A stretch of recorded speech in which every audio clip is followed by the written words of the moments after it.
자, 5월 21일 날이 부부의 날인 줄 알고 계시죠? 그런데 왜 하필이면 5월 21일 날 부부의 날로 정했을까요? 21일 둘이 만나 하나 되더라. 부부의 소중성을 알고 계속적인 행복이 넘치는 가정 되도록 하기 위해서 5월 21일 날을 부부의 날로 정한 줄 믿습니다. 또 한 가지 여쭤볼까요? 부부의 날을 처음으로 시작하신 분이 누굴까요? 창원에서 목회 잘 하시는 목사님 4분이 그 교회는 가정사역을 많이 했답니다. 그런데 창원에 많은 사람들이 있는데, 대한민국에 많이 사람들이 있는데 부부끼리 행복했으면 참 좋겠다 해서 지금부터 30년, 딱 30년 됐는데 1995년도에 권재도 목사님 부부가 그 교회에서 부부의 날을 시작한 줄 믿습니다. 그래서 매년마다 부부 시상도 하고 말이에요. 올해는 19쌍의 시상을 했대요. 매년마다 그 교회에서 다 돈을 이렇게 거출해가지고 그렇게 했답니다. 어떻든 부부가 행복해야 합니다. 예수 믿는 부부는 더 행복해야 합니다.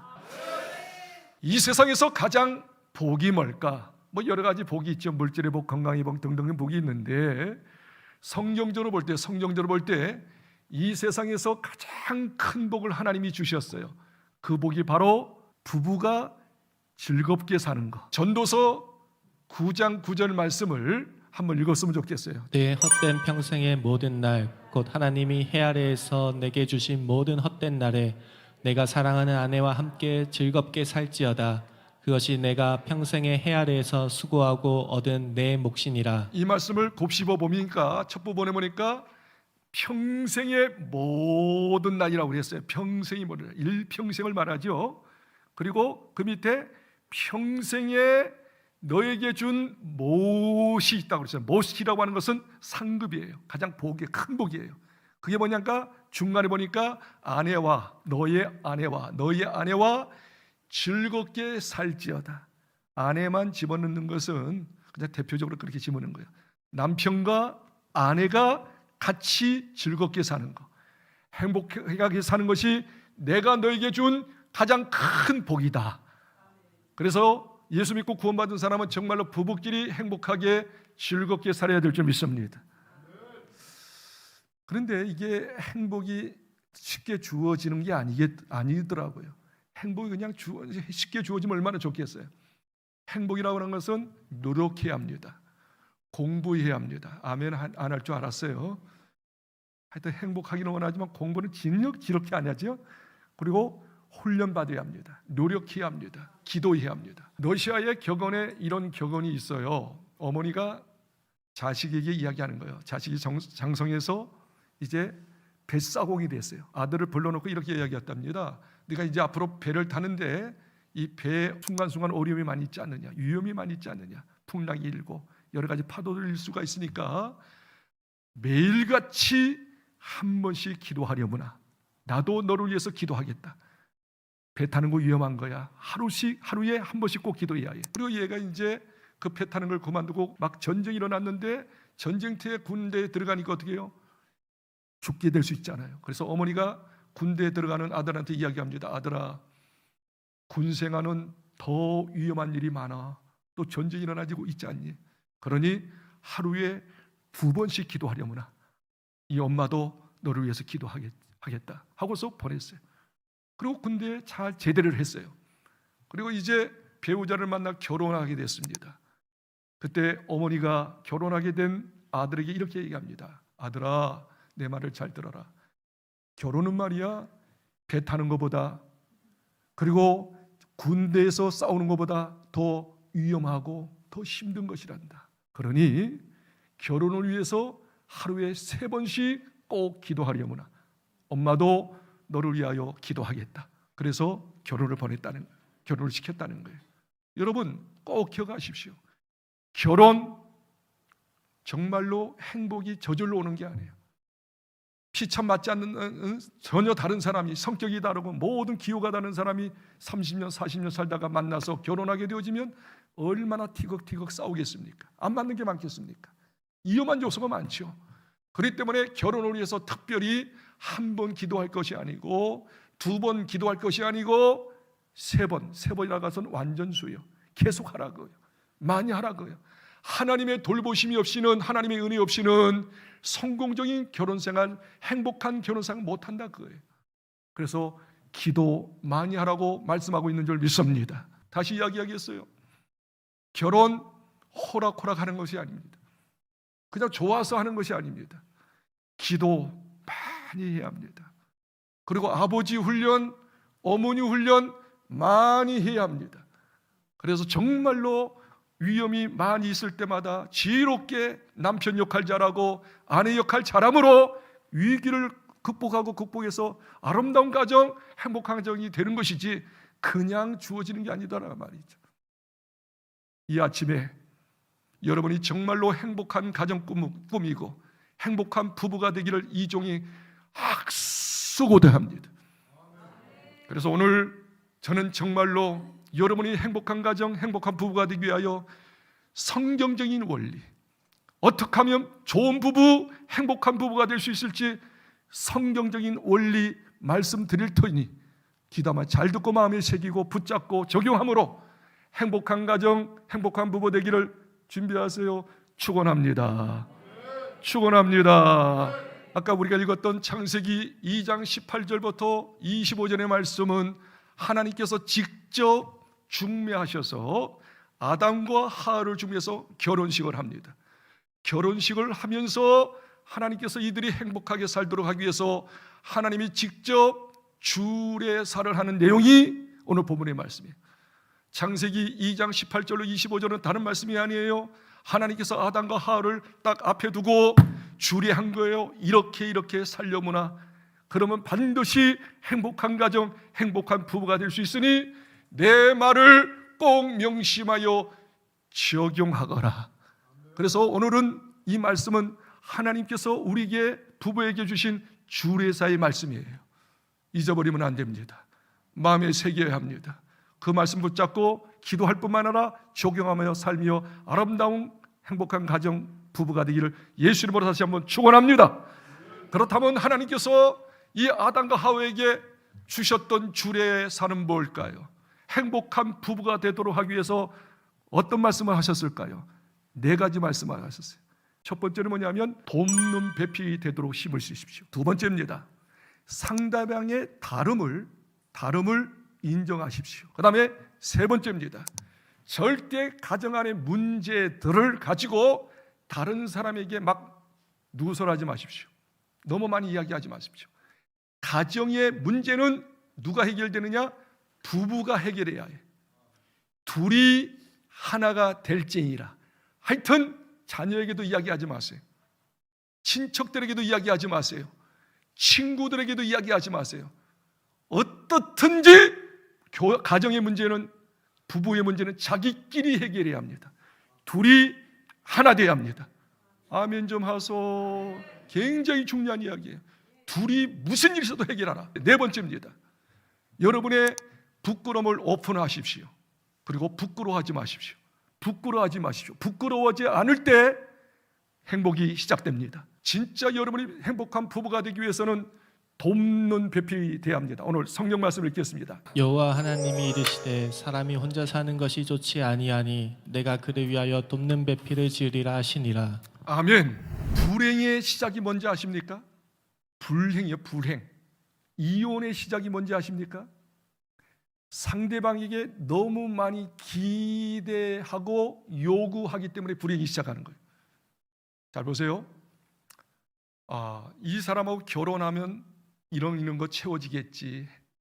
이런 거 내가 갖겠지. 이 요구가 많아요. 그런데 그 요구를 상대방이 채워줄까요? 뭐 채워줄 수도 있어.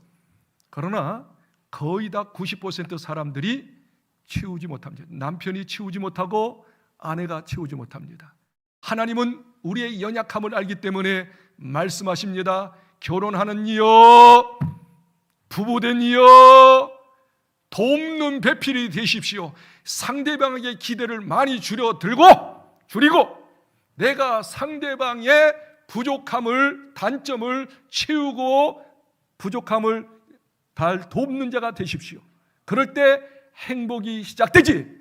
내 마음속에 항상 이거 해주겠지, 이거 내가 요구하고 기대하고 막 바라고 막 바가지 긁고 하면 할수록 그 사람은 채워주지 못하므로 그때부터 정말 힘들어져요. 어려워져요. 이혼하는 사람들의 이야기를 잘 들어보세요. 이 사람이 이랬다 안 채워줬다 그거예요. 안 해줬다 그거예요. 기대에 어긋났다 그거예요. 그것이 불행의 시작이요 이혼의 완성인 거예요. 다시 이야기합니다. 진짜 행복한 부부가 되려면 지금부터 상대방이 이거 해주겠지 기대를 하라 말라 하면 할수록 불행이 시작하고 안 하면 안 할수록 행복이 시작되는 줄. 그게 아멘. 성경 하나님의 원리, 인간을 잘 아시는 하나님께서 말씀하십니다. 너희들 너무 배우자한테 요구 많아, 기대가 너무 많아, 너무 푸시 많이 해, 뭐 해줘. 절대 해줄 수 없습니다. 저도 그렇더라고요. 해줄 수 없어요. 한 20% 할까 말까요. 그 정도만 생각하세요. 그리고 반대로 생각하세요. 내가 도와주지. 그러니까 부족하니까 도와줘야지. 잘하도록 도와줘. 여러분이 도와줄 만큼 남편이 변화되고 여러분이 도와줄 만큼 아내가 변화되는 거예요. 도와주지 않고 기대만 하면 그때부터 불행이 시작되는 거예요. 두 번째, 절대로 여러분 내 아내가, 내 남편이 내 마음에 안 든다고 해서 안 들어요. 절대 안 들 거예요. 그렇죠? 안 들 때 이런 말을 하지 마십시오. 틀렸어, 잘못됐어, 왜 그래? 그러지 마시고 그 나름대로의 그 말, 행동, 습관들을 인정해 주십시오. 다르다고 그 사람의 개성이라고 인정해야지 내 틀에 맞추지 마십시오. 내가 이거 원해, 이대로 해. 그때부터 불행이 시작합니다. 그렇기 때문에 그 사람이 말을 하고 어떤 행동을 하고 어떤 취미가 있어도 그래, 너 개성이야, 네가 원하는 거. 30년 40년 따로 살았는데 네 개성이 있지. 개성을 인정할 때부터 행복이 시작이고 그것을 잘못됐다고 틀렸다고 할 때부터 불행이 시작합니다. 성경 보겠습니다. 여호와 하나님이 흙으로 각종 들짐승과 공중의 각종 새를 지으시고 아담이 무엇이라 부르나 네, 됐습니다. 보시려고. 우리 하나님께서 이 세상을 창조할 때 똑같이 창조하지 않았습니다. 다 다르게 창조하셨습니다. 19절에 보니까 우리 하나님께서 각종 들짐승 다 틀리게만, 짐승들도 모양새가 틀려요. 모습이 틀려요. 그렇죠? 근데 새들도 각종 새들도 다 틀려요. 사람도 맞아요. 사람도 남자가 틀리고 여자가 틀려요. 남자들도 틀리고 여자들도 틀리는 거예요. 그런데 우리 하나님께서 다 다르게 만드셨는데 진짜 한 사람 볼 때는 진짜 이게 안 될 것 같아. 근데 하나님께서 모든 걸 다 다르게 만들고 전체적으로 다 보니까 그게 에덴 동산이 된 거야. 파라다이스가 된 거야. 지상 천국이 된 거야. 이 비밀을 알았으면 참 좋겠네요. 그런데 이렇게 한번 생각해 보세요. 다 다르니까 또 틀려. 나하고 똑같아야 해. 틀려. 다 배쳐가면 자기 혼자 남아. 그게 아름다운 에덴 동산이 될 수 있을까? 파라다이스가 될 수 있을까? 천국이 될 수 있을까? 기쁨이 넘칠까? NO! 많은 사람이 자기 틀에 맞추려고 그래요. 그 사람의 개성을 인정하지 않으려고 그래요. 그 사람의 독특한 성격을 인정하지 않으려고 해요. 내가 인터넷 찾아보니까 작년에 24년도에 이혼한 부부들 가운데 제일 많이 이혼의 원인이 뭔지 알죠? 성격입니다. 47%예요. 반이야. 성격. 너 나하고 맞지 않아. 생각이 맞지 않아. 뭐가 맞지 않아. 맞지 않도록 하나님이 창조하셨어요. 인간도 그래요. 세상 모든 만사가 다 맞지 않도록 창조하셔서. 그런데 한 가지 알아요. 서로 인정해줘라. 그리고 좋아하라. 아멘 좀 했으면 참 좋겠는데. 마치 부부끼리 안 맞는 것은 어떤 심리학자가 이야기하는 내용이에요. 부부끼리 안 맞는 것은 강아지와 고양이와의 관계다. 그렇게 이야기해. 진짜 안 맞는 것은 개, 그냥 개가 아니고 강아지, 아주 귀여운 강아지하고 고양이의 관계래.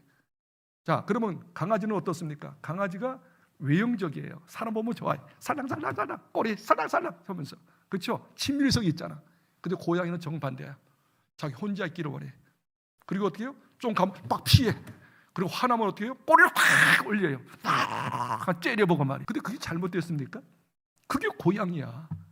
그가 개야. 우리는 다 개와 고양이의 만남이야. 부부가. 부부 싸움이 왜 되느냐? 극단적으로 왜 이혼하느냐? 성격 차이야. 근데 성격을 그냥 인정해주면 안 되는데 내 성격에 맞추려고 그래. 평생 안 맞춰집니다. 꿈에서 깨세요. 인정해줄 때부터 행복이 시작되는 거예요. 따라합시다. 인정하자. 인정 좀 하소. 인정 좀 해요. 그게 행복이 시작하는 거예요. 세 번째 원리가 더 기가 막힌 거야. 그거 뭐냐면 아까 이야기했죠. 빨리 부모님을 떠나십시오. 그리고 모든 가정사의 모든 일들은 부부가 해결하도록 하십시오. 성경 읽겠습니다. 24절이에요. 이러므로 남자가 부모를 떠나 그의 아내와 합하여 둘이 한 몸을 이룰지로다. 자, 여기 보세요. 이러므로 남자가 부모를 떠나 그리고 어떻게 해요? 그 아내와 합하여 둘이 한 몸을 이룰지라. 그러니까 가정일, 특히 부부의 일은 부모님이 개입하면 안 돼. 자녀들도 개입하면 안 돼. 친구들도 개입하면 안 돼. 아멘을 빨리 하는 게 좋을 것 같은데 계속 부모님을 개입하니까 그것 때문에 싸우잖아. 그렇지 않아요? 누가 둘이 볶든 씻고 볶든 어떻게 하든 둘이 모든 문제를 해결해야 해. 그럴 때 어떻게 해요? 거기서 힘이 생기는 거예요. 하나됨을 더 느끼는 거야. 미운적 고운적이 생겨가지고 어떻게 해요? 행복한 부부가 시작되는 거야. 여기서 부모를 떠나라고 하는 것은 세 가지 의미예요. 첫째, 경제적인 면에서 떠나죠. 부모님께 너무 경제적으로 의지하지 마세요. 정신적으로도, 그 다음에 신앙적으로도 이제 너무 의존하지 말고 어떤 일이 있어도 어떻게요? 어떤 경제 문제가 생겨요. 자기끼리 머리 맞대고 이 문제 어떻게 해야 할까? 이 돈 어떻게 모을까? 궁리해 보세요. 그리고 일하세요. 어려운 일도 하세요. 그 문제, 그 물질 문제 해결하도록 하십시오. 아멘.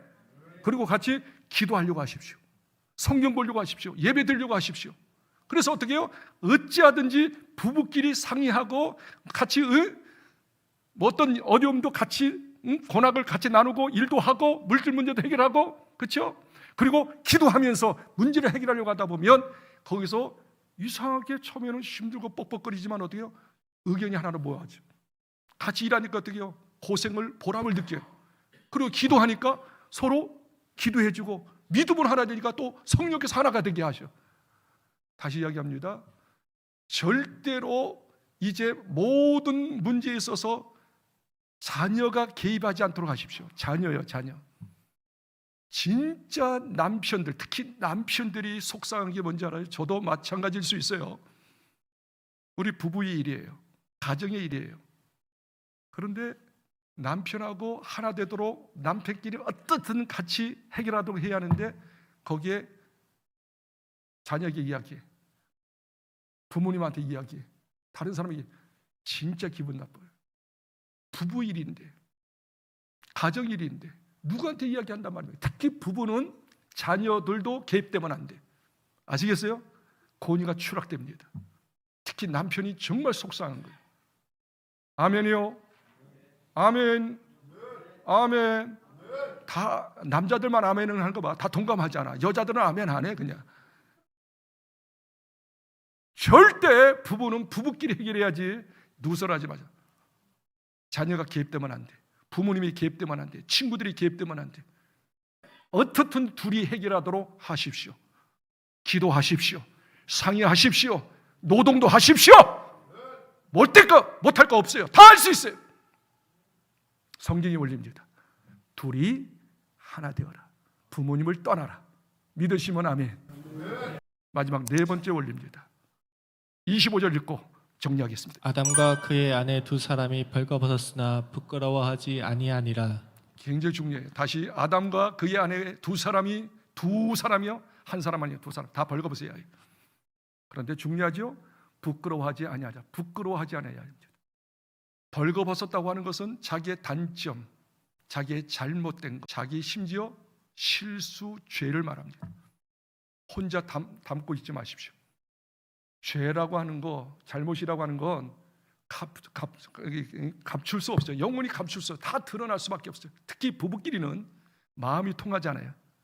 딱 보면 알아요. 얼굴 보면 알고, 눈동자 보면 알고, 말투 보면 알고, 옷 냄새 맡아보면 다 알고, 바람 피었는지 안 피었는지 다 알아. 속일 수 없어. 어떤 잘못도 어떻게 해요? 숨길 수 없으니 오픈하십시오. 벌거보십시오. 이거 오픈하는 거예요. 그런데 더 중요하죠? 부끄러워하지 아니하니라. 한번 크게 한번 따라하세요. 부끄러워하지 아니하더라. 부끄러워하지 않는다는 건 뭐예요? 안심하는 거야. 내가 잘못을 이야기해도, 단점을 이야기해도, 심지어 죄 지은 걸 이야기해도 부끄러워하지 않는다는 것은 뭐냐면 안심해. 우리 아내가 받아줄 수 있고, 우리 남편이 받아줄 수 있고, 그걸 이해하고 수용하고 덮어줄 수 있다라고 하는 안심이 되는 것이 부끄러워하지 않는 거예요.